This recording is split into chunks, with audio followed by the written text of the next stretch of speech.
He was born into a world of magic, but he didn't have any magical skills of his own, so he decided he was going to become the strongest magician by taking out every monster in the dungeon with his sword.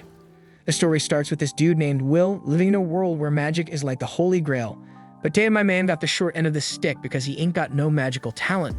Still, they enrolled his ass in one of them fancy-ass academies, but the problem is how the hell is a dude with zero magic gonna make it in a university like this?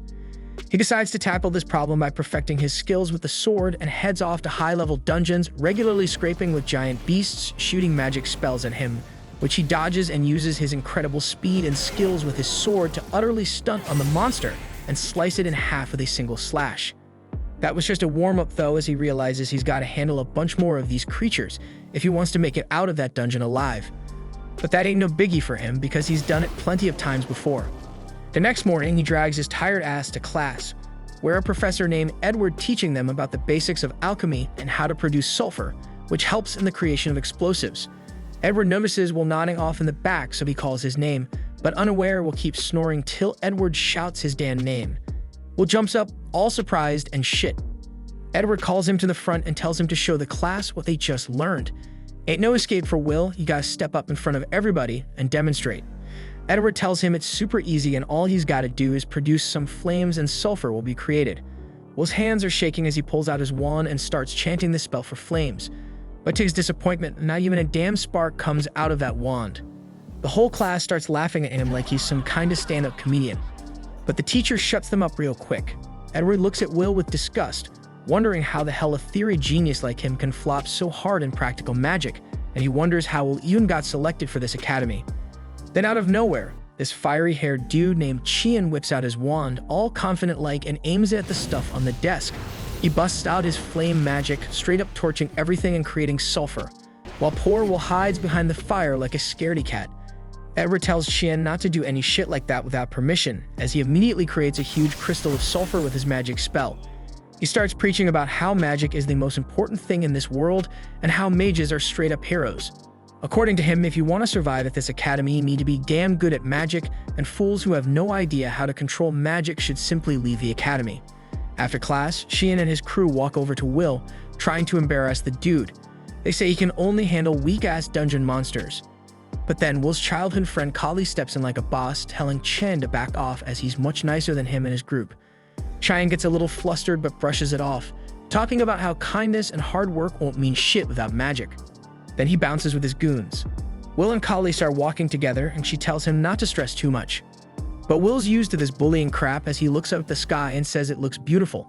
Turns out a few years back, humans were trapped in darkness, scared of some evil spirits casting shadows all over the damn world. But luckily, 5 badass mages known as the Mangiavander stepped up and fought those evil spirits. They kicked their asses and freed the humans, showing them what the real sky looked like. These mages were known as the Mangiavander, and that title now passes down to the most powerful mages of this world. Will remembers a promise he made to his childhood friend Elfaria, who used to read him storybooks about the Mangiavander, and they made a pact with each other that they become the Mangiavander one day. Elfaria kept her end of the bargain as she had crazy talent and rose up the ranks quickly, becoming the youngest Mangiavander in history and started living in the Divine Tower. While Will's just barely hanging on, far from average, trying to hold onto that dream and promise. Later that same day, Will rolls up to meet Professor Wagner, but damn, this dude starts straight up yelling when he finds out that this Harry Potter copycat went solo into level 7 in the dungeons. Wagner warns him that one day he's gonna end up dead. Will drops to the ground and apologizes like crazy, but asks if he'll get credit for it or not. Wagner lets out a sigh and tosses him 2 credits for his troubles. Will starts celebrating, but then Wagner asks him if he's still clinging onto that Vander dream. Wagner explains that if Will wants even a tiny chance of becoming a Vander, he gotta get into the Upper Institute. To do that, he needs a boatload of credits in writing, spell work, and fighting. But if my man can't use spells, he ain't getting no spell work credits. So no matter how many credits he racks up in the other areas, he won't qualify. Will says no matter what, he's gonna try. So Wagner tells him he gotta graduate first, but as far as he knows, Will needs 4 more credits by the end of the week. This news shocks the hell out of Will, and he starts hunting down monsters that can give him those 4 credits. Wagner mentions this monster called Baskerville on the 6th floor that ain't been defeated yet. Will gets all hyped up and hugs his teacher. But little does he know, Tsue overhears the whole thing and decides to hit up the dungeons himself. He wants to kill that monster before Will does so he can boot him out of the academy for lacking credits. Later that evening, Will enters the damn cave with his sidekick Kiki, telling her to use her nose to sniff out the monster. But Kiki ain't feeling it because the last time when Will fought at Baskerville, she got straight up roasted by its breath. On the other side, Shingen and his crew step into the 6th floor, all determined to find that beast before Will does, so he gets kicked out. One of his lackeys with some pink feminist hair asks if it's a good idea for just 3 mages to venture in, but Shingen shoots him a mean look, claiming he's one of the best mages in the class and can handle it. He's walking with a bunch of racist angry thoughts in his head and tells his crew to use their scan magic to track down the beast's location. When suddenly, this massive beast pops up and straight up decks the spiky-haired dude so hard he becomes a freaking pancake on the wall. Shin's in disbelief, frozen in place, while the feminist starts shrieking like a banshee out of sheer terror. Will hears the screams and springs into action, hauling ass towards the noise because he's worried someone's getting messed up. He turns a corner and spots Shan on the ground, blasting fire at the monster. But this creature ain't phased one bit. Will recognizes it as the Evil Sentinel, a super tough monster worth 10 credit scores. He wonders what the hell it's doing in this dungeon level. He realizes that Shan's magic ain't jack against this beast. It just brushes off those flame blasts and keeps coming for the scared shitless boy. Will considers helping him out, but then he remembers all the times this jerk mocks him for no reason. That makes him want to shut his eyes and pretend he didn't see a thing. But then he thinks about Elfaria, who always said he was the kindest person she knew. Shigen gave him a pair of glasses as a gift.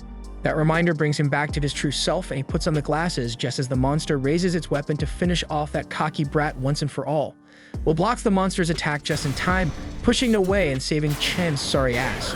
Meanwhile, back at the academy, Edward barges into Wagner's room and demands that he send his familiar straight into the dungeons. Turns out, Shingen and his lackeys snuck into the 6th floor without permission. Wagner realizes what's going down but tells Edward not to sweat it because Will's on that same floor too. Back in the damn dungeon, Will keeps going head-to-head with the monster, blocking its attacks, dodging like a boss, and slicing off a finger with a swift slash to its arm. The monster gets all pissed off and tries to strike back, but Will's moving through the air like a freaking eagle, dodging that shit. Finally, the monster manages to land a hit on Will, but my man blocks it with his sword. He gets blasted back, and the monster starts chucking rocks at him. But Will slices right through them like it's nothing. He's jumping all around that monster, landing on its back and straight up stabbing it through the neck. The monster starts flailing around while Chian's jaw is on the damn floor witnessing Will's skills.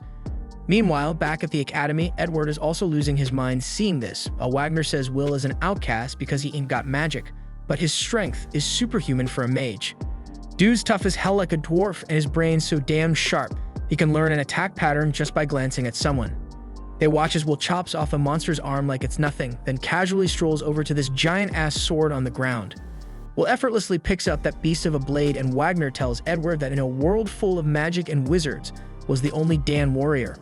The monster shoots an energy beam from its mouth, but Will blocks it with the giant sword, then slashes the hell out of that monster, slicing it up into tiny pieces that drop to the ground lifeless.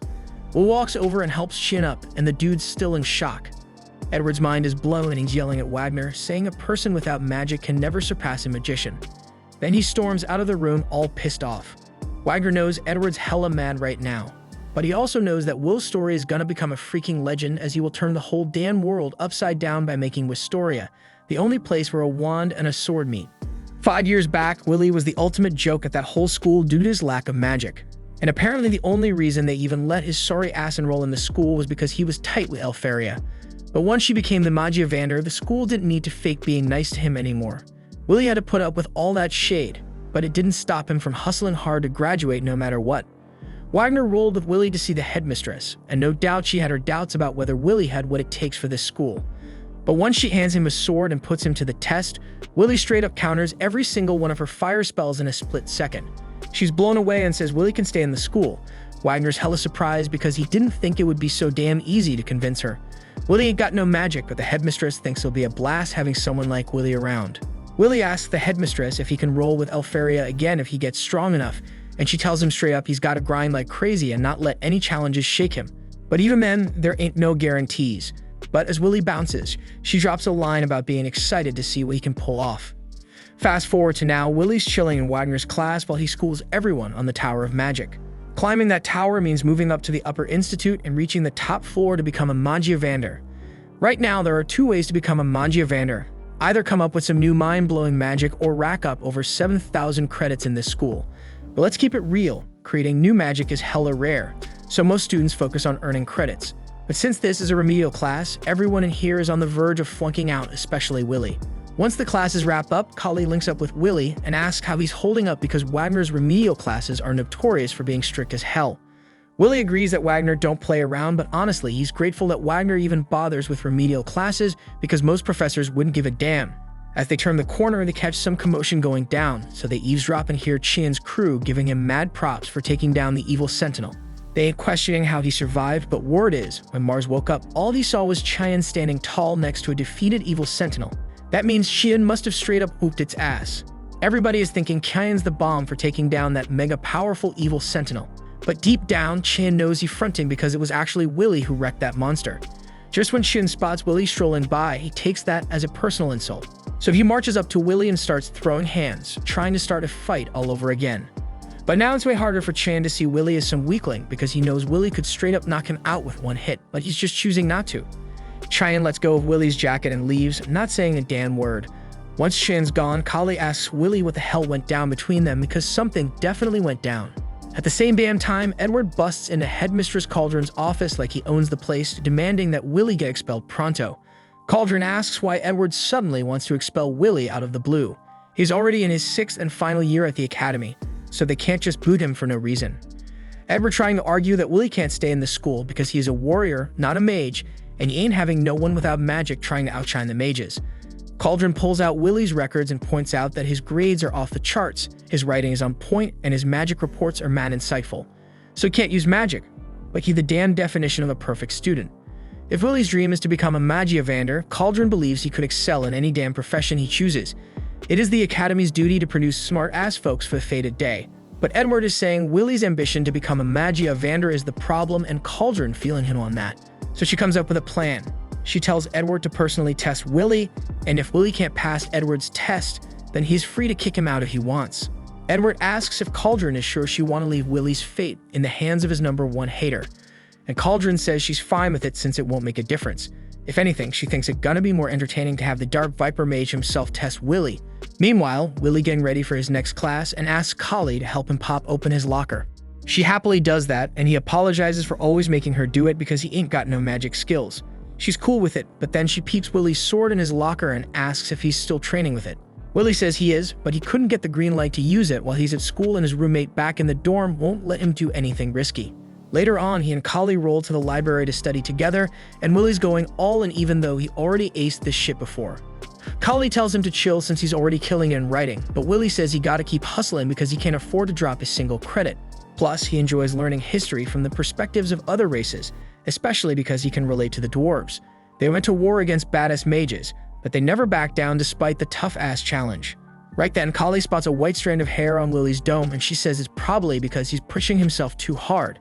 She offers to yank it out for him even though Willy says she doesn't have to. But she's really all about doing it. Just when they're getting flirty, Edward sneaks up behind Willy and tells him to meet him solo in the spell hall because he got some shit to handle. A little while later, Willy shows up at the spell hall, and Edward drops the bomb that he's hooking Willy up with a special remedial class, so he better be grateful. Willy can't believe Edward's offering him a remedial class, but that just proves he ain't up to no good. Dude wants to see what Willy's really made of, so he shoots a warning shot to let Willy know it's a damn serious. Edward says if Willy can land a single strike on him, he'll score 5 spell work credits, but if he fails, he's getting expelled on the spot. Edward also makes it clear that Willy can't say no to this test, so he starts casting a spell to take Willy out. Meanwhile, Cauldron summons Wagner to her office and apologizes for the short notice, but she thinks Wagner should know what Edward's up to. She casts a spell to show him the test Edward's giving Willy, and she forbids Wagner from interfering for any reason. She thinks it's only fair that Edward gets his request granted since Wagner got the same privilege to watch over Willy. But Wagner thinks it's too damn cruel to let Edward, of all people, be the one to test Willy because this dude almost became a Magiavander. He might have failed, but he still got power equivalent to one, so Willy's in some serious danger right now. So far, Willy's been dodging Edward's spells, but Edward's only been using weak-ass black magic. Willy can't believe the insane power Edward's showing. Willy gotta find a way to fight back, so he tries sneaking up behind Edward and landing a kick, but Edward easily blocks it with a shield spell. That shield is too damn strong for Willy to break without a weapon, and Edward calls him hopeless for thinking a kick could penetrate a magic shield. Then Edward straight up blasts him away, and Willy starts to worry that there might be no way for him to win. Edward's just too damn strong for him right now. Edward tells Willie he'll limit himself to 2 spells, one for attacking with fire and one for defending against Willie's weak-ass moves. But even with just 1 attack spell, someone who's a master at that shit can outshine someone who's learned 1,000. At the same damn time, Edward's casting his fire spell, and Willie knows he's screwed if he gets hit with that. So he starts hauling ass, trying to run away, but Edward still manages to blast him no matter what. And you can tell Edward's enjoying this shit because he's got that smirk like he's conducting a symphony with Willie's screams. Willie eventually falls to the ground, realizing he can't beat Edward like this. But if he had his sword, at least he could hold his ground against Edward. Outside the spell hall, Collie's been stashing her stuff in her locker, and she's hella worried about Willie because Edward asking him to come alone for remedial classes can't be a good sign. Out of nowhere, Kiki comes running in all covered in Willie's blood, desperately trying to get to his sword in his locker. So Collie realizes some real messed up shit went down with Willie, and she pops open his locker so they can grab his sword and go help him out. As Willie's lying on the ground, Edward's strolling over to him, talking about how Willie ain't never gonna be a Magiavander if he can't top and right here. Magic always reigns supreme, even back when dwarves were at war with the mages, fighting against an army of 10,000 dwarves. But just 1 mage was enough to wipe them all out. The sword ain't never gonna compare to the wand, but even with the odds stacked against him, Willie still wanna be a Magiavander, and he'll do whatever it takes to make it happen. Edward can't understand why Willie going to such extremes, so he asks if Willie got some noble-ass goal he trying to achieve. So Willie tells him it's because he wanna be by the side of the girl he loves, but Edward thinks that's a dumbass reason. It might sound stupid to Edward, but Willie made a promise to Elfaria, and he gonna do whatever it takes to watch the sunset with her. Right then, Collie shows up at the spell hall and tosses Willie's sword to him. And now that he's finally armed, Willie is able to counter Edward's fire spell. Edward all shocked that Willie managed to cut through his spell, but he realizes it's because Willie's sword is some special shit. Still, he is hell-bent on proving that Willie ain't no match for a mage. Willie is scared shitless of Edward's flames, and if he had a choice, he would have bounced from this fight long ago. But facing Edward is the only way for Willie to move forward. So he charges at Edward, dodging all his attacks, and now that he is close enough, he slices through Edward's barrier and scratches his cheek. Edward gotta admit that Willie passed the damn test, so he gives him his 5 credits and walks off. Willie collapses on the ground from exhaustion, and Collie runs up to congratulate him on his win, but he straight up passes out. Cauldron praised Willie's performance, and the analyzer Wagner said his strategy of diving into the attack to close the distance and attack from the blind spot was straight up brilliant. And what's even more impressive is that his sword strike was strong enough to break through Edward's shield. So maybe Willie got what it takes to be a Magiavander after all. Willie starts reminiscing about the time Elfaria took off for the tower. Before she left, he promised her he'd climb that tower one day even if he couldn't use magic. He swore he'd find a way to be with her, and when he did, they'd watch the sunset together. He made her that promise, and she replied with teary eyes and a smile, saying she'd always wait for him. Then she left, and Willie couldn't hold back his tears. He tells Professor Wagner, who's standing behind him, that this is gonna be the last time he cries like that. Next thing we know, we see Willie hustling, delivering newspapers in the city to make ends meet. He bumps into a dude named Dunnan who gives him some encouragement, saying he'll catch Willie at Gina's spot tomorrow. Willie keeps moving and almost trips on some stairs, but he manages to keep his balance and uses his OP skills to save the newspapers from falling except for one. He grabs that stray newspaper and starts reading it, only to find out that Elfaria did create 12 new types of magic spells. He thinks to himself that she's putting in that work, and it motivates him to do the same. Then he notices that Elfaria has placed an order with the academy. The scene switches to his dorm room where he asks Rosti if he can whip up a magic item for him. Rosti's wondering why he's in such a rush. While Willie changing his clothes, he tells him that Elfaria has put in an order, and he's going to skip classes to head into the labyrinth and gather ice cores from the Frost Walkers. He explains that she needs a bunch of magical catalysts, and the students will get paid for however many they can gather. He lets Rosti know that he's going to need that magic item so he can explore the 4th floor. So when Rosti sees the excitement in Willie's eyes, he can't say no. He hands him the magic item and mentions he's made some upgrades since last time. Willie thanks him, and before taking off, Rosti tosses him a piece of bread for breakfast. Later on, he explains how the mage Queen Mercedes once said that everything comes from the dungeon, and she encouraged everyone to conquer it by using their knowledge. So we got Willie making his way to the 4th floor of the dungeon, and he peeps a bunch of students going at it with the Frost Walkers. He figures it's all because of Elfaria's orders, and he's impressed by how she can rally so many folks with just one command. He spots Shin in the mix too, blasting the Frost Walkers with his fire spells. Shin's thinking these small-time enemies ain't gonna make him stronger, and he remembers how strong Willie was when he took on the Sentinel. Willie can sense Cheyenne's power and his thirst for blood, and he knows he won't be able to score any Frost Walkers in this spot, so he keeps going deeper into the dungeon and comes across some monsters attacking a female student. He swoops in and takes him out in a flash, so quick the girl can't even process what went down. She finally notices Willie and realizes what she saw wasn't magic, it was some badass sword play. Willie checks if she's alright, and she nervously says she's good. She thanks him for saving her, and he introduces himself. The girl introduces herself as Iris Churchill, a fourth-year student. Then the scene switches to Professor Wagner teaching a class at the academy, and we see a bunch of students skipping out because of Elfaria's orders. He tells the students that in this world, creating new magic is such a huge accomplishment that it lets the creator advance to the tower without any conditions. He explains that new magic often gets named after its creator, like the spell Dax Darbicans named after the ancient mage Darbicans. He tells the students that if they can create new magic, that'll leave their mark in history. The students think it sounds easy, but they know it ain't that simple. Rose brings up the news they read earlier about Elfaria creating 12 new spells, saying it must be mind-blowing. The professor says it's an unprecedented achievement that nobody else has done, and Elfaria might just be the greatest mage in the history of the Dan world because of it. The whole class starts wondering if this means ice magic is the top dog now, and they start thinking about joining the ice faction. Kali thinks Willie's childhood friend is amazing, and the whole academy's buzzing because of her. And Rose can't help but wonder if she's feeling jealous of Elfaria, because she's afraid Willie might be taken away by her. Kali gets all worked up hearing that, and the professor gives them a scolding for causing a commotion. Kali starts wondering if Willie went to the dungeon today just for Elfaria's sake. Meanwhile, back in the dungeon, Iris realizes that Willie's the bookworm with no magical skills she's heard about. Willie feels a bit offended by that, and he learns that Iris is a fourth-year student. He starts thinking if his lack of magic talent bothers her, but she tells him without a care that she can't look down on her savior. She says he might not be able to use magic, but he's got his own talent, and she respects that. Willie's confused by her laid-back attitude towards him, and he wonders if she's here because of Elfaria's orders too. Iris confirms it and says she wants to help out Magia Vander and do her part in holding up the sky. Willie explains that what Iris said ain't no exaggeration. He goes on to say that the folks in this world have never seen the real sky. The sky they see now is a massive barrier put up by the Magia Vander with their powerful magic. Legend has it that if the barrier falls, darkness will swallow the world and a catastrophe will begin. The students ain't just clearing orders from the tower because they admire the Magia Vander. They believe they're doing their part in holding up the sky. Then Iris tells him she's actually met Elfaria. She explains it happened when she was all alone in the dungeon, surrounded by monsters. Willie wonders if she's got a habit of getting surrounded by monsters. Iris says back then she was in a dire situation and had accepted her grim fate. But that Elfaria freezes all the monsters in an instant, helps her up, and tells her to be careful next time. Iris gets all excited remembering that, and she mentions with sparkling eyes that they had a long chat after that. That's when Kiki notices something, and Willie goes to check it out while Iris keeps rambling. She mentions she wants to help Elfaria, but she ain't found a single Frost Walker. She thinks maybe the other students already took them all down. Her searching ability ain't finding nothing either, so she asks Willie what he's up to.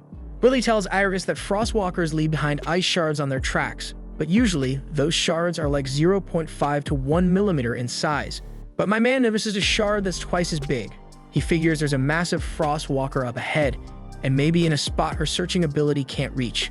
Iris is wondering how the hell Willie knows all this when he can't even use magic, and Willie tells her magic is cool and all, but it ain't everything, especially in a dungeon. He says he can make up for his lack of magic with his experience and wisdom. Then he gets his magic item ready to go. But suddenly Willie peeps that the Frostwalker is chilling on the freaking ceiling, and my man saves Iris when it tries to attack them. Turns out this ain't just any Frostwalker, it's a Frost Rex. And Iris breaks it down for us, saying these beasts are like advanced versions of Frostwalkers. The monster starts whirling at them, and Iris lets it slip that this bad boy is worth 6 credits, and it's the boss of the floor they are on. So if this monster starts throwing beams at them, but Willie is dodging them like a boss with Iris right beside him. Then he puts Iris down and tries to go head-to-head with the Frost Rex, but Iris stops him and says physical attacks don't work on that monster. She spills that this monster is also known as a dwarf killer and can freeze your ass with just one touch. But Willie, all confident and shit, tells her not to worry because he's beating this thing plenty of times before. The monster tries another beam attack, but Willie is dodging that shit too, and he slips under the monster. This beast can't find him, so it starts attacking all over the place. Iris and Kiki are dodging its wild swings. Meanwhile, Willie's magic item is sticking to the monster, and he uses the wire tied to it to wrap the thing up. And he explains the Frost Rex is weak against fire and explosions. The monster tries to freeze his ass, but Willie lights the wire on fire, which sets off the bomb tied at the end, and boom. The monster gets blown to pieces, and Willie thinks that Rossi's magic items are the real deal.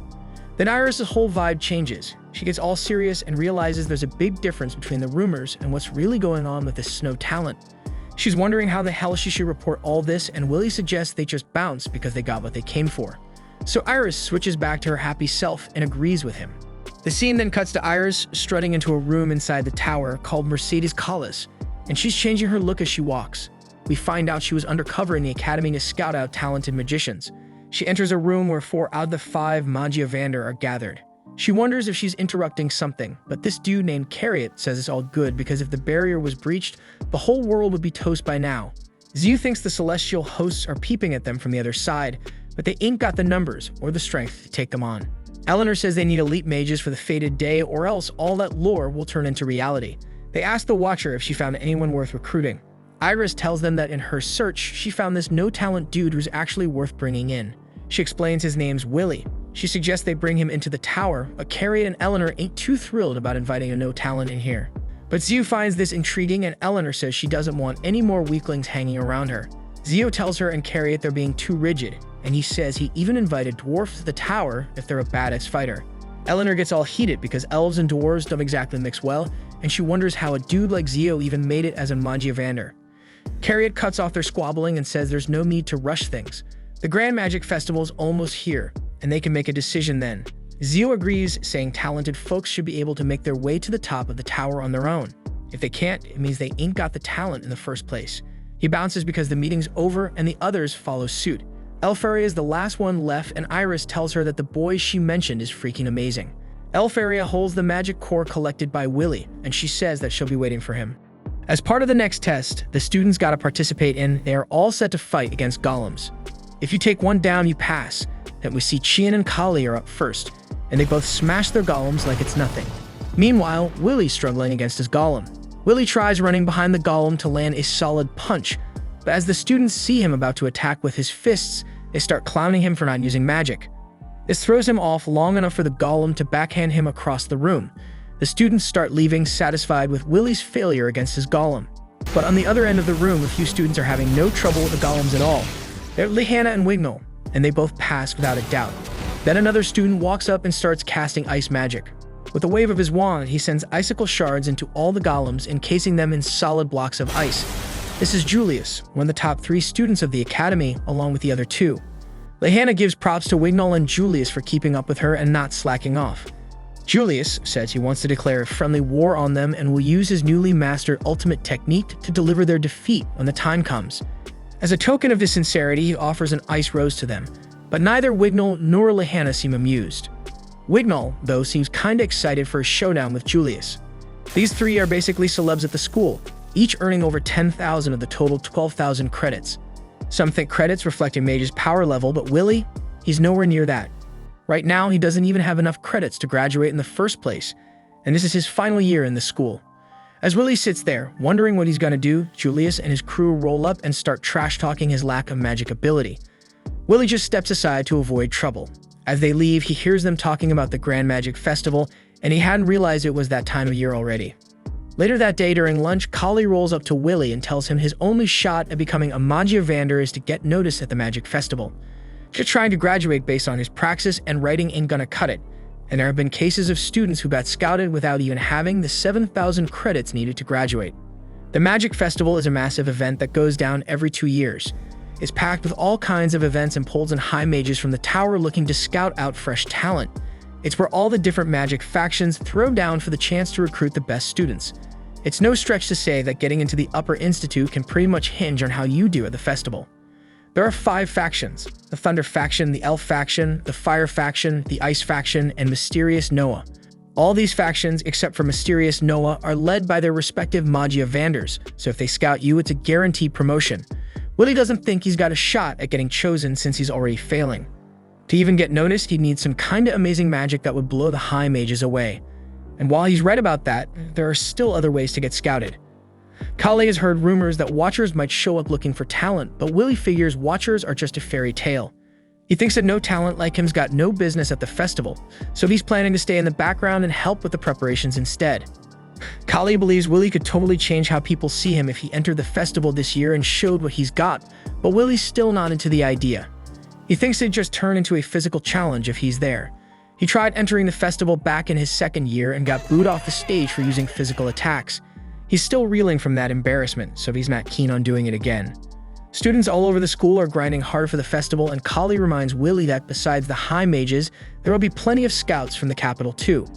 Even if Willie can't make it as a Mangiavander, he might still get scouted for another job.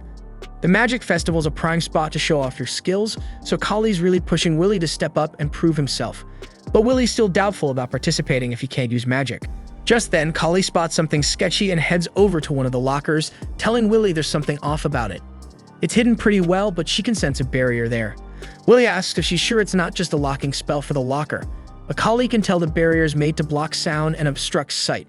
She could crack it with her magic, but that might be troublesome, so she asks Kiki to take care of it instead. Once Kiki breaks the barrier, they find a secret staircase behind the lockers that leads to an underground gambling den. A bunch of students are down there betting on who'll come out on top the Magic Festival. Kali finds it messed up that the students turned their locker room into an illegal gambling ring, but then Willie notices Chien standing across from them. He's surprised to see him there since Chien doesn't seem like the type who enjoys betting. Chien gets defensive and starts yelling at Willie to mind his own business, but Kali steps in and warns Chien that if he starts a fight with Willie for no reason, she'll make sure he regrets it. Chien backs off, so Willie asks him again what he's doing here since he's not part of the betting crowd. Chien doesn't feel the need to answer Willie's questions, but it's definitely not like he's here to see if people are betting on him. And he definitely isn't upset that no one thinks he has a chance of winning, even though he's the fourth best student in the school. Sure, the top 3 students might have slightly more credits than him, but Chien's credit score is in the high 9,000s. The only reason he ranks lower is because he failed a writing test once. Since then, he's been working a lot harder to make up for the lost credits and catch up. But his magic skills are still on par with Lehana and the others, so he's just as likely to win at the festival as any of them, although he doesn't get why he's trying to justify himself to Willie. After that, the rest of the day goes on like usual. Once classes are over, Willie gets up to leave. But before he goes, then Kali catches him and asks if he's free after school because she'd love to hang out even if it's just going into the dungeon together. But unfortunately, Willie's got work tonight, so he can't hang with her today. Willie's working in Jenna's restaurant on the outskirts of town, hustling as a waiter. He's got a tray full of food and drinks, which he brings over to Donnan. Donnan's feeling bad for Willie. Dude's juggling a crazy schedule. Willie's at the crack of dawn delivering newspapers, spends his days in classes, and then wraps up his day working at Jenna's spot. It's a tough life, but Willie's got him a choice. He didn't score the school scholarship, so he's got to foot the bill himself. Donnan mentions he heard the Grand Magic Festival is coming up soon and throws out the idea that Willie could participate. Willie's not having it, though he's not down for another round of public humiliation. Then Gina from the kitchen shouts at Willie to get back to work and calls out how Rosty's busting his ass harder than he is. Rosty's also working as a waiter tonight, but he's only doing it as a favor for Willie. It's a madhouse tonight since one of Gina's workers bailed, and all that extra work is going to pile up on Willie unless Gina hires someone else soon. When the dinner rush dies down, Willie and Rosty are elbow deep in dishes. Rosty asks Willie if he's really cool with working here because the pay from the dwarves isn't exactly top-notch. Willie could easily hit up Wagner to help him find a better-paying job, but he doesn't want to bother Wagner too much. Plus, he actually enjoys working here. The people are real, caring, and they treat him well, so Willie respects them a lot. Just when things are going smoothly, Julius rolls into the restaurant clearly just to be a jerk. The minute he walks in, he starts raving about the restaurant and the dwarves working there. Julius spots Willie and can't help but laugh, making nasty remarks about how a loser like Willie is only fit to hang out with barbarians like dwarves. This ticks Donnan off, but the other dwarves hold him back. There's no way they can afford a clash with a mage. Julius goes on, threatening Donnan not to pull any funny business. He then tells Donnan and the other dwarves that they're just immigrants who ended up here after the Celestials wrecked their world. According to Julius, humans have been nice enough to let them live here without any hassle, so a dwarf like Donnan has no right to give him any attitude. Donnan manages to chill out because he knows there's nothing he can do right now. Everything Julius spat about dwarves being refugees is true. They came here after their world got wrecked. But even though the elves went through the same thing, dwarves still get treated like trash by the humans around here. So if Donnan were to snap and go after Julius, it'd mean big trouble for all the dwarves in the city. That's just how things roll in this world, but Willie can't stand this kind of injustice. He decides today's gonna be his last shift here. Now that he's done working at Gina's place, he's free to do whatever he wants without Gina getting any blowback. First thing on his list, march over to Julius's table and tell him to take back the crap he said about the dwarves. Dwarves bust their butts and made the best of tough situations, so Julius has zero right to call them barbarians. Julius, however, couldn't care less about the dwarves or their struggles. He just kicks his plate of food at Willy and signals his two lackeys to get up and rough him up. They don't realize that tossing a plate counts as assault, so anything Willy does from now on is totally self-defense. Willy grabs the two guys by their shirts and introduces them to the floor in a major way. Julius catches a slice of the action and ends up getting his clothes pissed, which is a major hit to his pride. He's not about to let Willy get away with this. Things start to get icy as Julius pulls out his wand and goes on the attack. Willy has to dodge Julius's ice spells, but without his sword and trapped in a tight space, Julius eventually corners him with ice and pins him to the wall. Julius strides up, ready to freeze Willy solid, while Roasty's on edge, almost ready to jump in and save him. But Julius wants to see Willy beg for his life before he makes his move. Willy's eyes, though, show no fear, so Julius decides to switch things up. Instead of freezing Willy here, he's going to save the humiliation for the Magic Festival. He wants to make Willy look bad in front of the whole school. Willy agrees to face off with Julius at the festival, and Julius throws down the gauntlet. If he wins, Willy's out of school for good. But if Willy wins, he wants an apology from Julius for dissing all the dwarves. The day of the Grand Magic Festival finally arrives, and you can feel the buzz in the air. Everyone's hyped to see what these students are capable of. The Fire Faction Scout is on edge, telling his crew to keep an eye out for a rising star, because you never know who might have what it takes to become a Magiavander. The first big showdown is the Dragon Races, and Kali is absolutely killing it, leading the pack like it's nothing. But it's not just the race that's got people talking. The crowd is glued to the action, and there's a bunch of recruiters here too, both from the tower and beyond, all hungry to snag the top talent the school has to offer. Kali takes the win in record time as expected. And next up is Crown Attack, and it looks like Chan's getting in on the action. He's feeling pretty good, especially since Kali personally asked him to join her team. Finally, she's seen how awesome he is and wants to team up. No more dealing with that scrub, Willy. But just as Shin steps into the training room, he's floored to find Willy there too. Kali quickly clears things up, explaining that she needs both Chien and Willy on her team because Willy's credit score is so pathetically low that they need Chien's high score just to qualify for Crown Attack. Willy, trying to be nice, apologizes for driving Chien into his mess, but Chien isn't buying it. Why should he help Willy? And why is Willy even trying to jump into a high-level event like Crown Attack all of a sudden? While Chien is tearing into Willy, he notices that Willy isn't even paying attention to him. Instead, Willy's got his eyes locked on Julius, totally ignoring Chien's rant. Kali steps in, explaining that something went down between Julius and Willy, making Willy determined to compete in Crown Attack no matter what. This only fuels Chien's anger. How dare Willy ignore him after making him feel like such a loser in the dungeon? As the next event is about to kick off, the commentator Mike introduces himself, alongside his co-commentator Edward. Now Mike isn't thrilled about it because Edward's basically the most hated professor on campus, strict, scary, and just downright intimidating. Honestly, Mike's half convinced Edward might take him out before the festival's over, but hey, the show must go on. So Mike gets the crowd hyped for the main event of the day, the Crown Attack. Then a spell is cast over the stadium, transforming it into an epic battle map. There's a volcano zone, a marshland zone, a badlands zone, a grassland zone, and a wood zone. Unlike the other events, the Crown Attack is a team showdown, with squads of 3 competing against each other. All the teams start on the outer edge of the field, fighting their way to the central stadium. In the middle of the stadium sits a giant crown, and the first team to grab it wins. But don't think it's that easy. The entire field is rigged with traps of every kind. Teams can take the shortest path to the stadium, but they can also mess with the other teams along the way, so this is going to be the most intense battle royale of the festival. Edward chimes in, reminding everyone that the event was designed as a practical test of how well teams can handle a dungeon raid together. But let's be real, nobody's here for teamwork. They're all here to see the top students go head-to-head. And if by chance there were an illegal gambling ring at the school, which of course there totally isn't, Wignall's team would be the top bet. Meanwhile, on the other end of the betting spectrum, the team with the least love is the one led by Willy. The students start laughing at Willy for daring to think he could compete in an event like the Crown Attack, but Willy isn't losing confidence this time. As the participants head to their designated start locations, Wagner is shocked to see that Willy is serious about competing. He tries talking Willy out of it, but Willy's mind was made up from the beginning, so nothing Wagner says can stop him. Willy apologizes for not listening to Wagner, but even if it makes him the laughingstock of the school, this is one competition he's determined to win, no matter what. Willy then walks away, and Wagner accepts that there's no talking Willy out of this. He reminds Willy that he was warned about the risk involved, so if things go south, Willy has no one to blame but himself. With all the students in position, the Crown Attack event officially begins. The students rush forward, and Julius's team is the first to run into some of the traps laid out on the battlefield. As they approach, the cubes activate and form an army of golems standing in Julius's way. With so many golems in one place, it would easily become an insurmountable obstacle for many students. However, Willie charges forward at full speed, showing no signs of slowing down. The students mock him for trying to break through the golem swarm when he can't use magic and couldn't even beat a single golem during practice. But Willie keeps running toward the golems, and before he attacks, he signals to Kali, who casts a spell to create a magic gauntlet for him. With it, Willie absolutely demolishes all the golems in his path.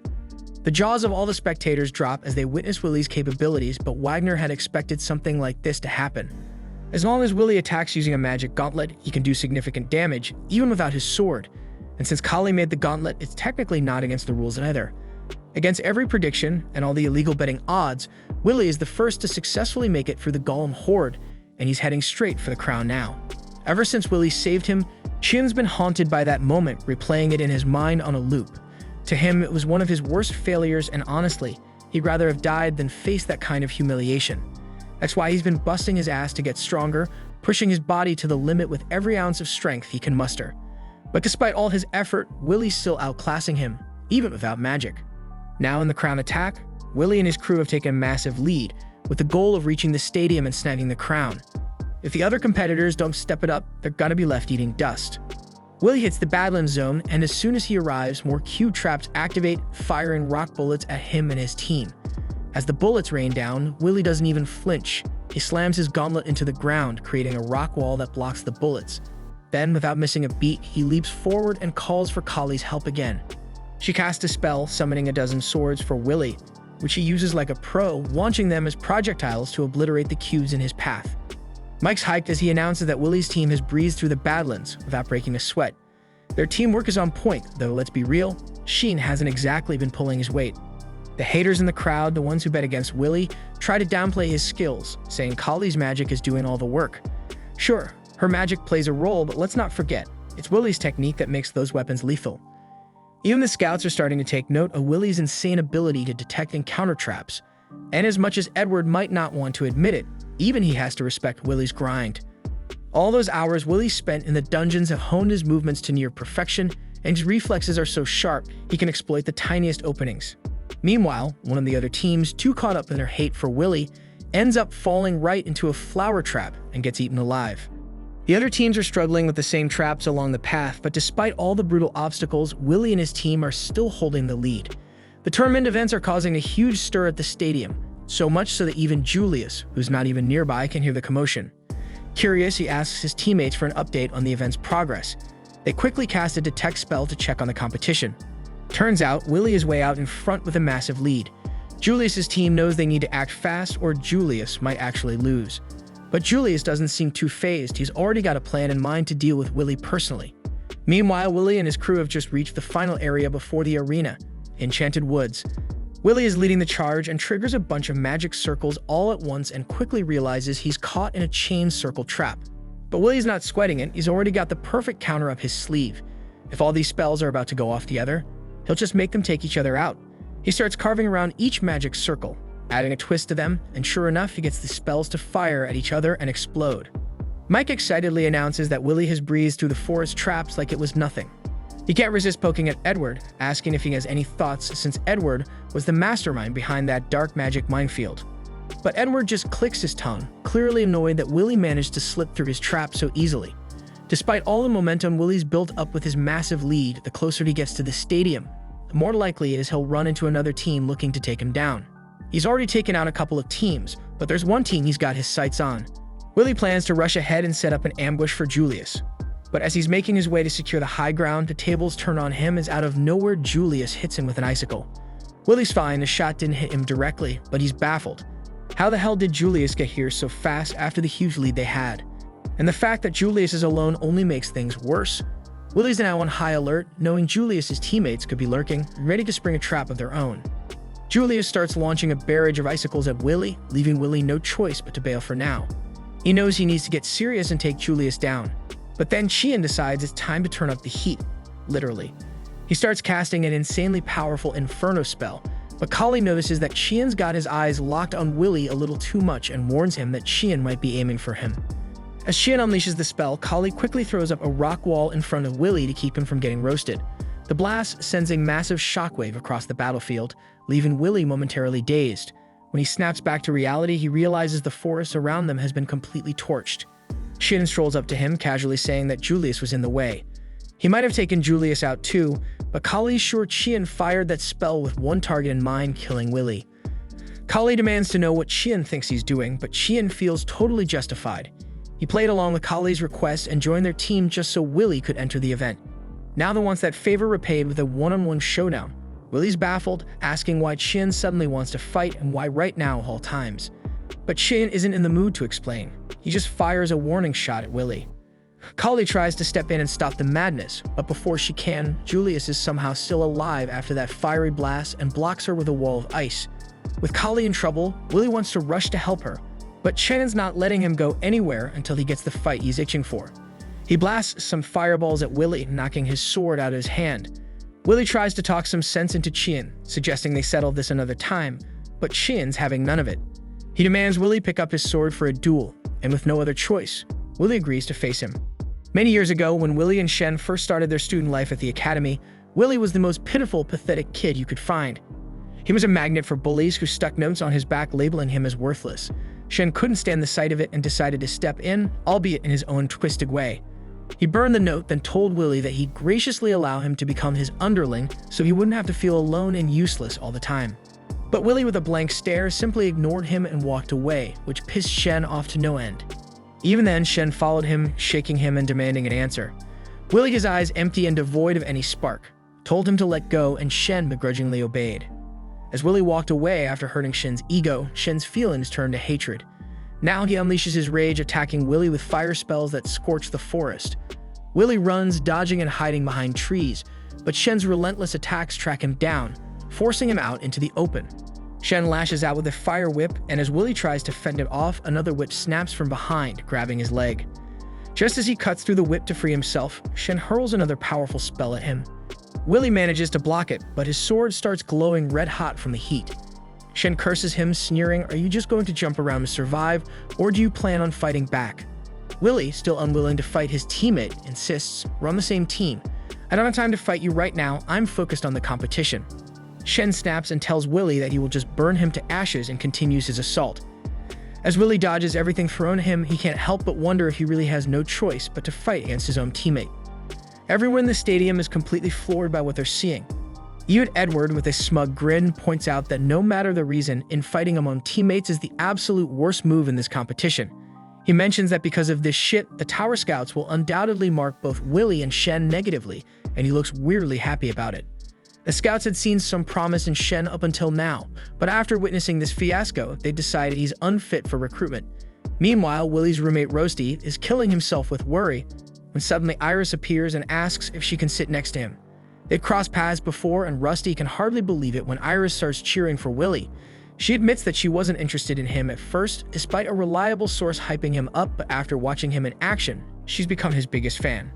On the other side of the battlefield, Kali is desperately trying to evade Julius while searching for a way to reach Willy and Qian. Julius mocks her, asking if the so-called Earth Princess is really not going to fight back.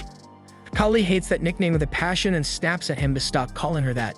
He responds by launching an ice attack, which she blocks with a stone wall.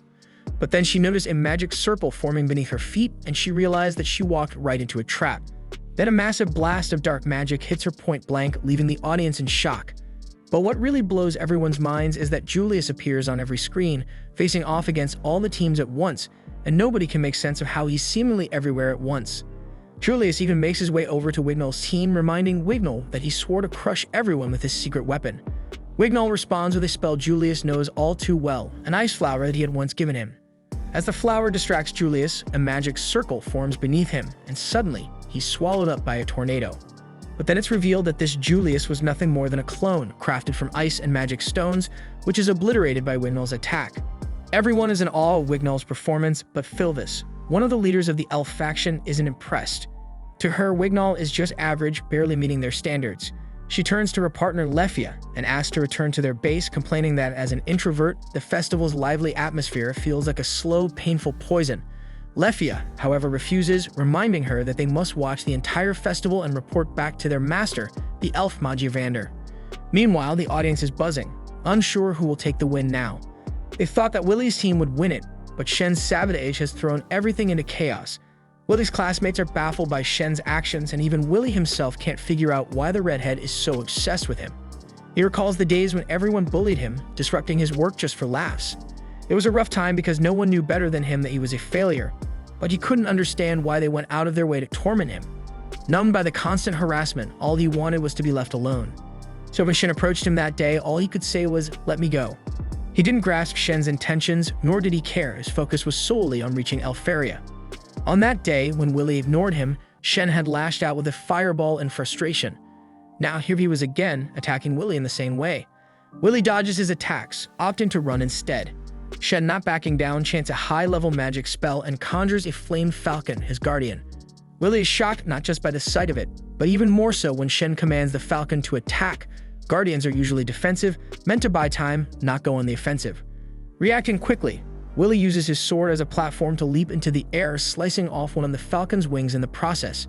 He grabs his sword and rushes towards Shen, thinking this is his chance to end the fight. But the flame falcon quickly regenerates its wing and resumes its pursuit.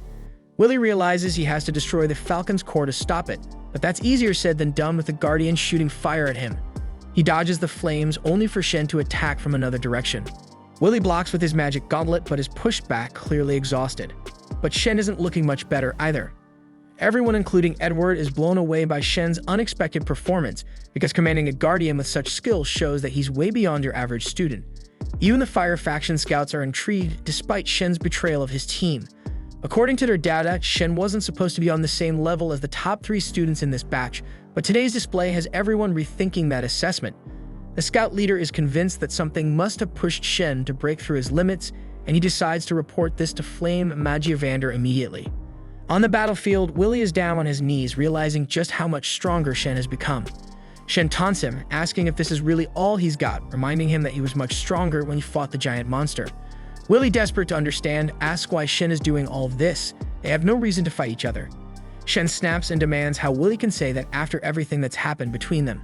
He accuses Willy of having no anger, no hatred, even after all the bullying he's endured over the years. Willy admits that he's angry and that he does hate Shen, but he insists that right now, their priority should be defeating Julius. The mention of Julius sends Shen into a rage, cursing Willy for always focusing on everything and everyone except him. He tells Willy to stop ignoring him, and in that moment, Willy finally understands. He realizes that Shen, in his own twisted way, has acknowledged him and now desperately wants to be acknowledged in return. Willy puts on his action glasses and takes a stance determined to honor Shen's feelings by giving him everything he's got. Shen, seeing Willy finally taking him seriously, is thrilled, so he begins chanting his most powerful spell with the flame falcon guarding him. Willy knows he can't get through his attack with any weak-ass attacks, so he decides to watch Shen, closely timing his spell and preparing for the perfect moment to launch his counterattack. But suddenly, Shen unleashes his guardian to attack as he shoots a barrage of fireballs that light up the battlefield. Willy's eyes widen at the sheer scale of the attack, but he quickly zeroes in on the path of the fireballs. With a burst of speed, he weaves through the onslaught like it's child's play, emerging from the flames to deliver a precise slash to the flame falcon's core before heading to Shen. Shen then attacks him with another attack point blank, but just as their attacks are about to collide, a stone wall erupts between them, halting the fight in its tracks. Willy smacks right into the wall, and Shen, caught off guard, stumbles back as Kali steps onto the scene and demands they stop fighting. Her clothes in tatters from her battle with Julius, and she proudly announces that she kicked Julius' ass, but that he pulled a vanishing act. Shen, caught off guard, stammers something about decency, blushing as he scolds Kali for her disheveled appearance. She isn't having any of it, calling him a misogynistic pig for judging her by her clothes and reminding him that the whole mess is his fault for starting the fight in the first place. She then tells Willy to get moving because he's got unfinished business with Julius, and she'll handle things here. Shen, still riled up, declares he won't let her interfere with his battle, but Kali snaps back, calling him selfish and stupid. Then suddenly, Willy drapes his robe over her shoulders, thanking her with a sincerity that leaves her blushing furiously. Willy then picks up his sword and takes off, telling Shen they'll settle the score some other time. Meanwhile, Julius and his team are the first to enter the stadium. The host is already declaring them the unbeatable champions when suddenly, Willy rockets into the stadium at breakneck speed. landing with a thunderous crash right behind Julius and his crew, leaving the entire crowd eyes wide in disbelief. Willie locks eyes with Julius and challenges him to a fight, and Julius, who's been itching for this showdown, smirks as he prepares for the battle he's been waiting for. The scene then shifts to Elfaria lounging in her room at the top of the tower when a woman named Sarissa storms in to talk to her. Sarissa quickly notices that Elfaria is actually dozing off and doesn't hesitate to wake her up with a smack to the head, and tells her to act with the dignity befitting her status, and points out that Elfaria is always either napping or daydreaming at the bottom of the tower. Then, with a groggy irritation, Elfaria asks Sarissa what she wants. Sarissa hands her a stack of papers, insisting she take a moment to review them. These are the candidates recommended by the scouts, and Sarissa mentions with satisfaction that they've got a good crop this year. She highlights Julius in particular, noting that he's an excellent fit for the Ice faction and currently putting on a show in the games. Sarissa suggests he might even be worthy of becoming Elfaria's successor. Elfaria considers that Sarissa might be right if the information about Julius is really accurate. The scene then shifts to Willie gearing up to face off against Julius in the games. Mike, the ever-enthusiastic announcer that Willie is up against all three members of Squad 9, and Julius, with a smug grin, expresses his relief that Willie showed up on time. He admits he was worried he'd win by default, then adds with a smirk that it wouldn't have been as satisfying if he couldn't crush him with some public humiliation. Willie, not backing down, tells Julius he's not planning on losing until he makes him apologize to Donnan and the others. But Julius, with a sneer, dismisses Willie as all talk and no action, saying he's nothing more than a rat. Then, with a flourish, Julius starts showing off his ice magic, creating a thick mist that quickly envelops the arena. Willie, on high alert, tries to sense the magical presence of the others through the smokescreen. He wonders if they're planning to launch spells at him and quickly realizes they're moving around him, likely attempting to encircle him.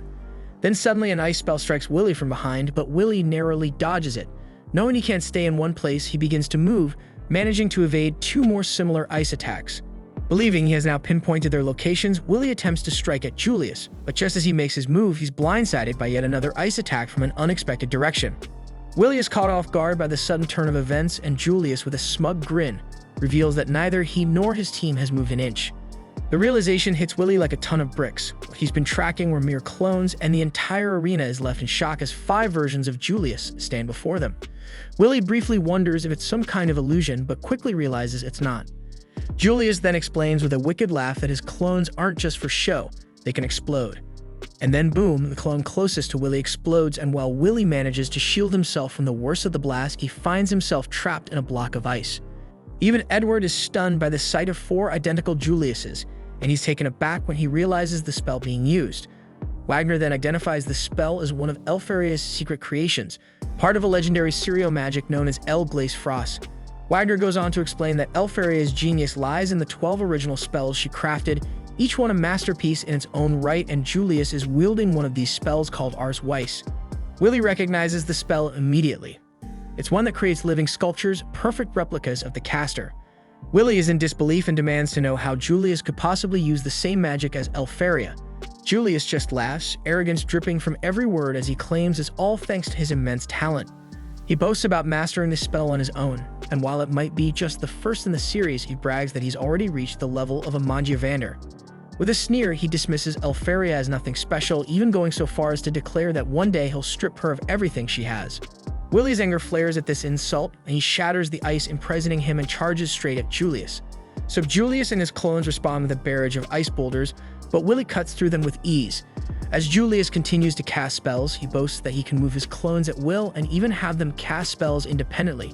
Julius's teammates then confidently remark that Willie is bound to lose if he stays put, and with that, Julius halts his direct attacks and uses his clones as anchors to trap Willie within a magical barrier.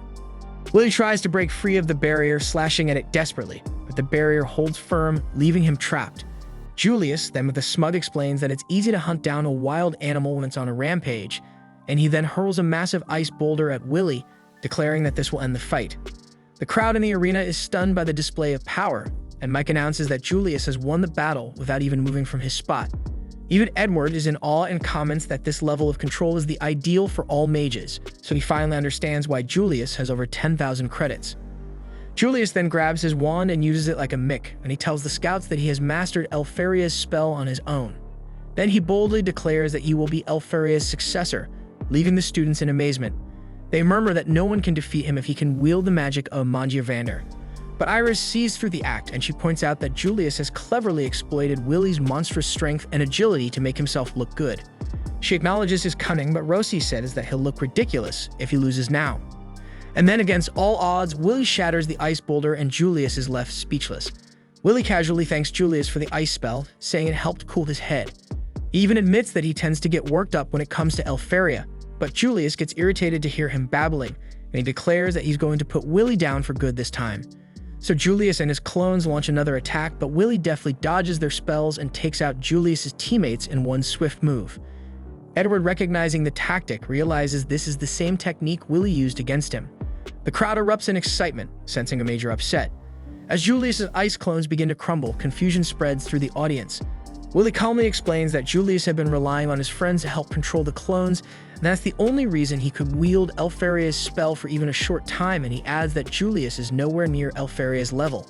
Meanwhile, back at the tower, Elfaria, watching from afar, considers that Julius might indeed have the potential to be her successor if the reports are accurate, but she quietly muses that what she truly desires by her side is a sword, not a successor.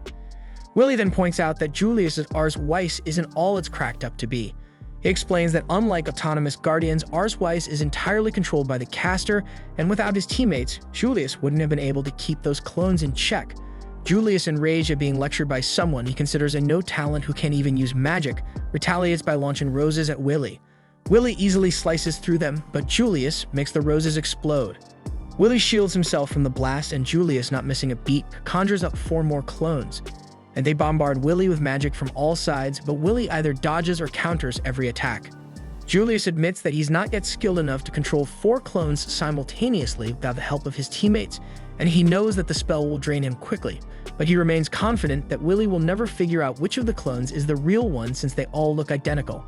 Laughing at the thought of Willie being helpless against his spell, Julius is caught off guard when Willie charges straight at him. Panicked, Julius hastily erects an ice wall to block the attack, but Willie shatters it effortlessly with his sword, sending a shard of ice flying into Julius. Julius is stunned and demands to know how Willie figured out which one was the real him. So Willie calmly explains that the average body temperature of Ars Weiss's clones is the exact opposite of the caster's, around -36 or 37 degrees Celsius, and sometimes even lower depending on the precision of the spell. If the caster isn't fully in control of the clones, the cold seeps out of them, much like Frostwalker's ice crystals from around their feet. Realizing that Willie is right, Julius watches in disbelief as all of his clones crumble to pieces. Confusion and anger swirl within him as he wonders how someone like Willie could possibly know more about this spell than he does. So Willie, with a hint of nostalgia, reveals that it's because Elfaria is his childhood friend. He shares that both he and Elfaria were abandoned and grew up in the same orphanage, and because of this, he knows her magic inside out and even admires it, though he's never been able to reach her level. Then we see Elfaria call down to Willie from the tower, reassuring him that their memories and his hard work will never go in vain. Back on the ground, Willie faces Julius and calmly tells him that he knows all the strengths and weaknesses of Elfaria's magic. Julius snaps and angrily declares that he's not about to let a no-talent like Willie mock the magic of Amandia Vander. With fury in his eyes, he attacks Willie with an ice spell, but Willie effortlessly slices right through it. He then compliments Julius, sarcastically noting how amazing it is that no other mage has ever managed to replicate Elfaria's magic before.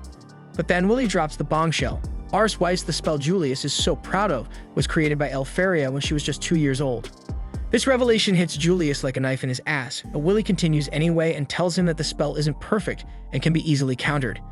He adds that bragging about mastering such a spell makes Julius nothing more than the proverbial naked king. Julius is now in disbelief that he had been so proud of mastering a spell created by a 2-year-old girl and feels the sting of humiliation. The realization that he's no better than an infant enrages him, and in his fury, he conjures 8 clones of himself.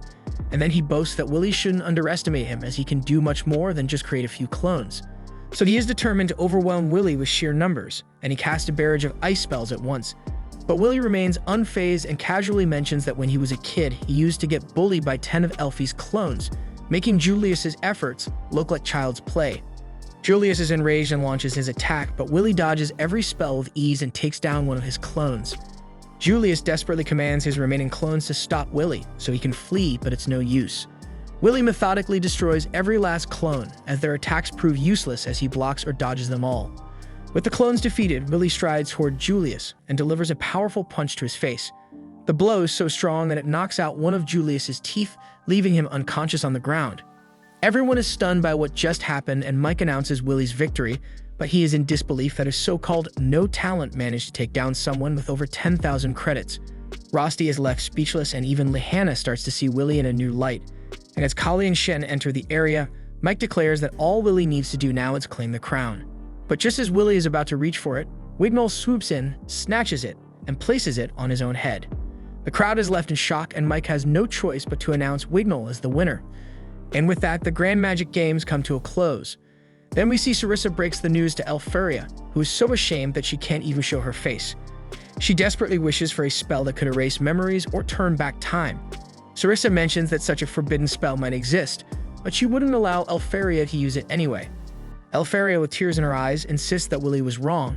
She wasn't trying to bully him, she just wanted him all to herself so they could play together all the time.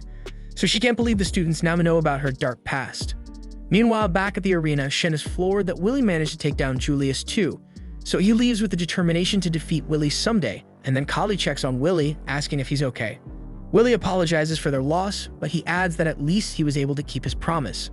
That night at the tavern, the atmosphere was buzzing with joy as everyone celebrated Willie's victory over Julius.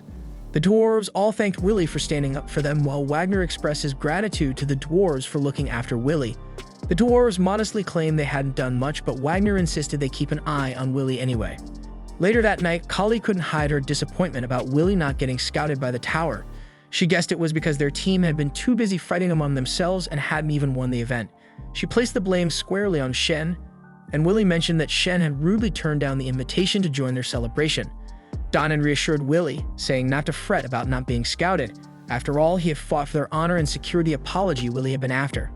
And the cherry on top, Julius was stuck doing grunt work in the tavern as punishment. He obediently followed his boss's orders, but couldn't help but complain that he wouldn't get scouted now, all thanks to no-talent Willie. Frustrated, Julius threw himself into the work, trying to burn off his anger. Meanwhile, Kali noticed Wagner seemed troubled, and he confessed that things might change from here on out. Willie had shown what he was really made of during the festival, and Wagner wondered how Willie would handle things when he returned to the academy the next day. Kali optimistically assumed that the other students would finally show Willie some respect, but Wagner warned her that things might not go as expected. When they got back to school, a group of guys immediately asked Willie to join them for a dungeon run. They grudgingly admitted that Willie had insane strength and begged him to choose their team for the upcoming Praxis, a week-long dungeon dive. Before Willie could respond, another group barged in, not wanting the first group to snatch Willie away since they had planned to invite him to their team. More students joined in, and soon Willie was surrounded by requests to team up. Kali called them all shameless for suddenly wanting Willie after years of bullying him. She assumed Willie would feel the same, but she was dead wrong. Willie was thrilled to be in demand. Kali realized she'd lost her grip on him because he'd been starved for friends for too long. When one girl accused Kali of hoarding Willie all to herself and offered to split the dungeon dive credits, Kali stepped in, declaring that Willie couldn't team up with anyone because they already had plans to go shopping. That night, Kali starts freaking out after realizing she might have accidentally set herself up for a date with Willie. Her friend Rose catches on and can't help but tease her about it, but still suggests Kali get ready, even if it's not a real date. Kali reluctantly agrees, and Rose nudges her to wear something cute. Meanwhile, Willie is talking to Rosie about his plans with Kali, explaining that Kali kind of strong-armed him into it by saying they needed to buy gear for the Praxis. Rosie is happy to hear that Willie and Kali will be out shopping alone, and his face lights up like a total weirdo. The next day, Kali is anxiously waiting for Willie, determined to turn this little shopping trip into a full-blown date. Her breath catches when she sees Willie, and he immediately compliments her new look, saying she got his heart racing, which sends Kali into a bit of a panic. Just as things start to feel right, they're both caught off guard when Rosti suddenly shows up, apologizing for being late. He introduces himself to Kali, and Willie explains that Rosti insisted on tagging along. Kali is horrified at this sudden twist, while Rosti just smirks, clearly enjoying her discomfort. From that point on, Rosti seems dead set on getting in between Kali and Willie anytime she tries to talk to him. Eventually, Willie notices something's up and asks what's bothering Kali. She bluntly tells him that the way he and Rosti are all buddy-buddy is kind of weird. Willie just laughs it off, saying Rosti is a great guy who likes to stick close to his friends. Rosti, ever the troublemaker, brings over drinks but conveniently doesn't get one for himself, planning to share with Willie. Kali isn't having any of that nonsense and offers to share hers instead. Things start getting tense, and Rosti suggests that Willie go on ahead to get his sword fixed. Kali agrees, adding that the dwarves wouldn't be thrilled to see mages like them at their forge. Clueless to the tension, Willie shrugs and heads off the forge. As soon as he's out of sight, Kali cuts to the chase, demanding to know why Rosti won't just leave Willie alone for 5 minutes. Rosti doesn't back down and declares that he cares about Willie more than anyone else in the world. The two end up going head-to-head, bickering over who's actually closer to Willie. Back with Willie, he finally starts to wonder if his friends might actually hate each other. Just then, out of nowhere, Lehana swoops in to talk to him. Lehana, also known as Miss Perfect, is someone who stands way above the crowd, and a complete opposite of Willie in every sense. Willie's a bit puzzled, wondering what she could possibly want, but Lehana simply tells him to follow her. He trails behind her all the way to some mysterious house, where he finds a group of the academy's top students gathered. It's the final term of their last year, which means it's time for the all-student praxis, and Lehana drops the bombshell that she wants to form a party with the 5 of them. Julius and Shen look like they've just seen a ghost and can't fathom why Lehana would invite Willie of all people. Willie knows all too well that these two probably hate him the most. Seeing his terrified face, Lehana mistakes it for hesitation and assumes he's turning down her offer, confirming to Willie that she's a bit of an airhead. Not one to be ignored, Shen furiously charges over to confront Willie. But before he can make a scene, Wigmel flexes his powerful magic and completely changes their surroundings. He smilingly points out that mages are far from the barbaric nature of the dwarves, which shuts Shen up real quick. Wigmel's magic is no ordinary trick. It's illusion magic, a rare form that conjures up fantastical landscapes, a skill only the elves possess. As things settle down, Wigmel turns his attention back to Lehana, wanting to hear what else she has to say. Lehana then explains that her goal is simple, to form a party for the dungeon dive. She wants to team up with the 4 strongest mages and the one person who stood out the most at the festival. She believes Willie has something they lack, something that could give them an edge in the dungeon. Julius immediately disagrees, arguing that Willie can't use search magic and would just slow them down. Shen, having recently been in a party with Willie, is quick to say he doesn't want to go through that mess again. Wigmel chimes in, pointing out that Julius and Shen are just bitter about losing to Willie, but Willie still feels insulted. Wigmel spells out what they refuse to see. Willie has the brute strength of a dwarf and the agility of a beast. Sure, his fighting style might not be elegant, but his swords still manage to beat both of their wands. Julius isn't having it and snaps back that Wigmel is still trailing behind Lehana in credits. Wigmel takes this as even more reason to respect Lehana's judgment. If she sees potential in Willie, then he's willing to respect this so-called no talent. That's more than can be said for the 2 other guys, which of course gets them even more riled up. Lehana then drops her real reason. She wants to harness all their power to rise up the tower as the top student. She craves fame, honor, and a brighter future. Although she got scouted at the festival and secured a guaranteed placement after graduation, that's not nearly enough for her. In her family, members tend to die young, and to prevent their downfall, Lehana needs to produce extraordinary results. Simply climbing the tower isn't sufficient. She has to become a Magia of Vander. Confident that everyone has their own ambitions, Lehana proposes a deal. Drop a coin in a cup if they agree to her plan. Wigmel doesn't hesitate. There's no way any other team could achieve better results. Julius, desperate for more credits, reluctantly agrees, and Shen throws in his coin too, leaving Willie as the last holdout. Later that night, Willie returns to his worried friends. They had gone looking for him at the forge, but he was nowhere to be found. Looking unusually serious, Willie tells them that he has decided to join Lehana's party for the practice dungeon dive. The next day, Wagner explains that the practice run will kick off in 10 days. Floors 7 through 10 of the dungeon, which were previously off-limits, are going to be unlocked. This means students will get to face off against level 5 enemies and other high-credit monsters. It's the one chance for students to rack up over 1,000 credits in a single go, so yeah, it's a pretty big deal. But the real jackpot: if they manage to take down any of the floor keepers, they'll earn a massive amount of credits. In theory, they might even secure all their praxis credits in one fell swoop.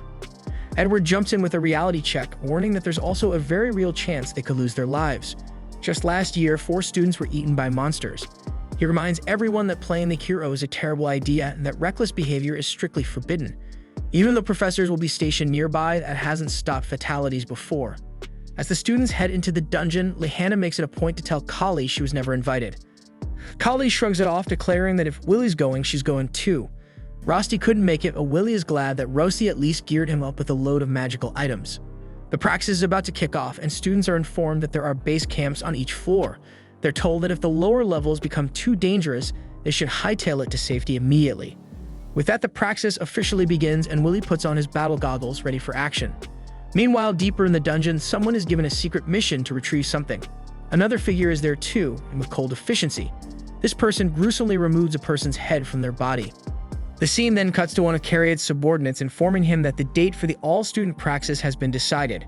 Cariat, annoyed, tells him there's no need to bother him with every minor detail and grumbles that he doesn't like being the representative of the Vanders, even temporarily. However, the subordinate Logwell insists there is no other Vander better suited for the role. Cariat then asks if their king still hasn't returned and learns that he hasn't, so he thinks this is not good, as the barrier is already on the verge of disappearing. Back at the dungeon, everyone rushes in as the all-student practice begins. Willie is determined to make his mark and reach Elfaria. Then, at Lehana's request, Wignall uses his wind magic to propel their party forward, and they descend to the next floor, but Wignall cushions their descent with a gentle burst of wind magic. They attempt to move ahead, but encounter an entire swarm of crimson ants, so Willie thinks it's his time to shine, knowing that mages are weakest in close-range combat. But just as he prepares to act, Wignall stops him, asking if he knows what Lehana's family is known for. At that moment, Lehana charges at the monsters with lightning-fast speed, swiftly taking them all out using her lightning magic. And after she finished the ants, Wignall explains that the Wenzas is a family of knights and Lehana is a rare type of mage who specializes in close combat magic. Lehana then tells the group it would be troublesome to compete with other parties for credits, so they need to get at it quickly. Willie then recalls that Professor Wagner once asked him if he knew which magic is the most important in the dungeon. Since Willie didn't know the answer, Wagner had explained that it's Search Magic, a common spell used to detect enemies and anomalies. For mages who venture into dungeons, it's the most basic and essential spell. Back in the present, we see Willie and the others battling their remaining crimson ants. The others are so quick to take them out that Willie struggles to do anything, and then he realizes he can't locate the enemies in time, and the range of their search spells is wider than his detection skills. So he thinks that at this rate, they'll wipe out all the monsters before he even has a chance to engage. Finally, he manages to defeat one of the monsters, but Wignall then uses his wind magic to wipe out all the remaining creatures in the vicinity.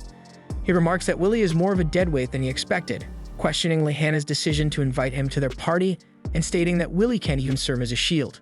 Lehana defends Willie, saying he simply hasn't had the chance to prove himself yet, but will show his true worth when facing 5 or more enemies. She admits she hopes she is right and mentions that he's probably stronger than he seems, so it's fine if he's a bit of a deadweight right now. Julius then absorbs the magical traces of the defeated monsters into his wand and reminds Lehana that he had warned her that those who can't use search magic will only get in their way. Willie explains that by absorbing these traces, the wand stores a record of the battle, allowing the Academy to verify the monsters killed and calculate the number of credits to award. As the others prepare to leave, Willie lags behind to pick up drop items. Kali asks them to wait, but they dismiss her, saying there's no need to collect worthless items. Willie quickly catches up once he's done and explains that most people don't want to team up with him because he insists on picking up drops unlike others. Kali asks Willie if he's okay, and he assures her that he is, admitting that he expected something like this to happen from the start. He tells her that he'll try his best to help the team in other ways, but he knows he won't be much use against the tougher monsters they might face deeper in the dungeon. They continue pressing forward, and Willie can't help but think that his teammates are too exceptional, leaving him without any opportunity to prove himself. He realizes that at this rate, he will end up as nothing but a burden. Then after a few hours, Lehana notes that it's already been a day since the praxis began and suggests they take a break. But Julius is uneasy about resting in the middle of the dungeon and says he'd feel more secure with some protection. So in response, Wignall erects a fiery wall around them. Kali wonders if it's illusion magic, and after touching the flames, Willie confirms that it is, and he notices that the mere sight of the fire is keeping monsters at bay. Lehana then asks Willie to hand out the rations she gave him, so Willie distributes the rations, but when he tries to give Wignall his portion, Wignall stops him from getting closer. He tells Willie to leave his rations on the ground, explaining that he only allows those he deems worthy to touch him. Kali calls out Wignall for being so rude, but Wignall claims he is above everyone else because he is an elf and declares that Lehana is the only one he considers worthy among them. Willie stops Kali from arguing and tells her that elves have their own customs and beliefs, and it doesn't bother him. He then explains that like the dwarves, the elves also came to this land from another world, but they are a magical race. Though they can be a bit snobbish and tend to associate only with their kind, they possess greater magical abilities than most mages, and their queen is also one of the Magiavanders. After they finish eating, Lehana lays out her plan for everyone. She explains that their number one priority is to defeat the Luminous Neighboress, which is worth 110 credits. It's the only one of its kind and serves as the floor keeper of the 10th floor. Willie thinks that this is the most credits they can earn from a single monster during the praxis, and the others mention that it's not uncommon for mages to be killed while facing it. They refer to it as the boss of the all-student praxis. Lehana then tells them that she assembled this party specifically to take down this creature, and she is confident they have the ability to defeat it and wants to prove it to the tower. Wignall asks if it's wise to ignore the other monsters they encounter along the way and head straight for the final boss. Lehana clarifies that she wants them to conserve their magic so they are in the best shape when they confront the beast, and she adds that they can always deal with the smaller monsters later and informs everyone that they should take the shortest route to the 10th floor. Willie realizes he has only managed to collect 5 credits so far, which isn't nearly enough. Though he feels a bit apprehensive about facing a floor keeper, he decides not to back down. Elsewhere, we see a guy from earlier named Headless, and his partner asks if he has dealt with the people upstairs. Headless shows that he has, mentioning they were getting on his nerves. Meanwhile, Willie and the others continue their exploration. When they reach a lower floor, they notice a large number of monster corpses scattered around. Julius wonders if another party has been there, but they find it unlikely, as they took the fastest route and didn't stop at any base camps. They are certain no other students could have made it there before them. But upon inspecting the corpses, Willie notices there is no sign of magic being used. The monsters appear to have been torn apart by brute force. Lehana then spots Neighborus's room up ahead, and the group proceeds down there. Willie notices that the dungeon is eerily quiet, and they are shocked to find Neighborus's corpse already lying in the room.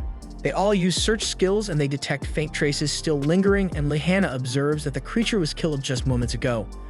Willie then recalls Worker's words. Search is powerful, but it's not omnipotent because it struggles to detect crafty traps, and mages can use magic like hide to counter it, and there are also some monsters that can also evade search altogether. Willie then uses his detection skill to sense if anything is nearby and soon realizes there is a monster above them, so he quickly alerts the group. The monster attacks, and Willie tries to block it, but he can't fully deflect the blow. The creature then strikes Wignall with a single swing, knocking him out cold. The mages attempt to launch a counterattack, but the monster shatters the floor beneath them before they can react. Everyone plunges down, and Willie grabs hold of Wignall to shield him as they fall. Students on the floors above feel the tremors from the impact as Willie and Wignall crash down to the 11th floor. Elsewhere, Julius and Shen find themselves on the same floor and are in disbelief. The 11th floor and beyond are considered danger zones, places only high-level mages are expected to survive. Lehana and Akali have also ended up on the 11th floor, but in a different area. Lehana notes that the structure of the labyrinth and the power of the monsters is entirely different from this point onward. Kali then notices that Lehana is bleeding and expresses concern, but Lehana brushes it off, explaining she hit her head on a rock during the fall. She reassures Kali not to worry and insists they need to regroup with the others, as staying alone in this area is too dangerous. Afterward, we see Willie fiercely battling a giant snake monster, battling fiercely, and as he fights, Wignall is lost in a dream about his past. In it, he hears voices taunting him, calling him useless for not even being able to cast an illusion spell, and even Eleanor leaves him, calling him worthless. Wignall then suddenly wakes from the nightmare and notices the corpse of the giant snake lying beside him. Willie is relieved to see him awake, and Wignall shockingly wonders if Willie defeated the monster on his own. Willie then attempts to treat Wignall's injuries, but Wignall pulls away, refusing to let him touch him. Willie calmly tells him that he doesn't care if Wignall hates him or even tries to kill him, but he can't just leave him in this condition, so he pleads with Wignall to at least let him treat his arm. But Wignall insists he can handle it himself, and after Willie hands him the supplies, he begins to bandage his arm. Willie then notices that most of their supplies, including the medical kit, are ruined. He then checks the ground and sees they have 3 sub-weapons left if he includes Rossi's magic items. They also have enough food and water to last 2 days, assuming the others have their own pouches of supplies, but then Willie realizes that under the extreme conditions of the 11th floor, they might only survive for a day at most. So he tells Wignall they need to find Kali and the others as quickly as possible. He then asks if Wignall is strong enough to move around the dungeon, but Wignall reminds him that standard protocol is to wait for rescue if they get stranded. But Willie responds that doing nothing will get them killed and insists the help won't arrive in time, especially since the monster they just faced is still lurking around the 10th floor. Meanwhile, Wagner contacts Professor Eliza on the 8th floor, where she is battling a swarm of monsters as students run around in panic. She explains that they have been hit by a stampede, and the base camp has been devastated. Wagner asks about the other teachers, and Eliza grimly informs him that they were killed and their heads ripped off. She adds that she hasn't received any communication from the 9th floor or below, but she suspects things are just as bad there. Wagner thinks this can't be a coincidence and wonders what's going on.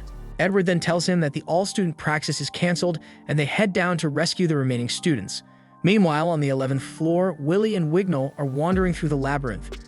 Wignall repeatedly uses his search magic to look for enemies, so Willie advises him not to overuse the spell, warning that it could drain his magic power, but Wignall refuses to listen. He argues that another ambush could be waiting for them at any moment and can't stay calm in this situation. But Willie remains composed and explains that distance is what matters most in search spells, so he suggests Wignall use the spell at 140 mil intervals to detect distant enemies, and he will signal Wignall when to cast it in order to conserve his magic. Willie then assures him he'll handle the detection of nearby enemies, which will be much more efficient. And he promises that he and Kiki will deal with any ambushes, stressing that they need to avoid unnecessary fights. Wignall is surprised by Willie's calm demeanor in such a dire situation. So Willie explains that he has no choice but to rely on his praxis credits if he wants to climb the tower, which is why he has studied the dungeon extensively. He reveals he has been stranded about 100 times while exploring, giving him a bit more experience than Wignall, but Wignall doesn't seem too pleased with that statement. Willie then spots enemies approaching them, 3 swine demons known as Gurjesa. With no choice but to fight, as the other route is also filled with monsters, Willie asks Wignall to handle the one behind them while he takes on the 2 in front.